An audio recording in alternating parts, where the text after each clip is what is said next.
2024巴黎奥运后礼拜就要开始啊！除了这运动比赛，即摆还有文化奥运，世界各国用艺文来互相交流。咱台湾呢也受到法国邀请，会伫咧文化奥运设一个台湾馆。其中，阮剧团甲5个台湾传统戏剧团队共同制作新戏出《在人假意》，用这传统戏出的剧情结合现代元素，讲性别也有同性婚姻的故事，要透过戏剧，互世界看到台湾的多元甲进步。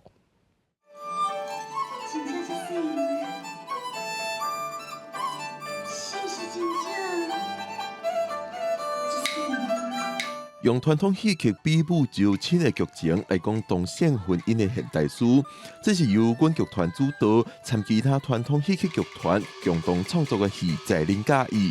因着要到巴黎参加文化奥运，以传统戏剧向国际讲台湾的性别、人权、民主等等议题是领先世界。 台湾的传统戏曲里面比较重要的，比如说板身啊，比如说比武招亲啊、三岔口这一些的段落里面，重新的对到民族的价值来欣写。所以你讲同大的挑战，其实就是讲你旧的文本其实足封建的，但是封建内底要安那来甲拼出一个新的价值出来。整个文化奥运的策划，它其实是带着整个台湾原汁原味、多元的样貌，所以你会看到很重要的一个母语的再次展现。 2024巴黎奥运唔但运动比赛，伫巴黎市区也有举办文化奥运。即摆台湾有我300个动态、静态艺术工作者到巴黎，伫7月27到8月初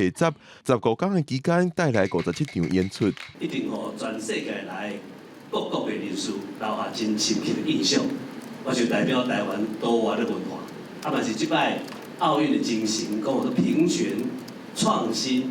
开放。 呼应奥运的主题，文化部表示，即摆的展演以自由之声、都市风华、当代新艺、世界共融4大主题，反映台湾自由多元的社会。唔但传统戏剧，还有其他台湾特色的电光舞台、板道、标定即款台湾美的元素，拢会伫巴黎文化奥运现场，展予世界看，认捌台湾。记者龚林玉凯台北报道。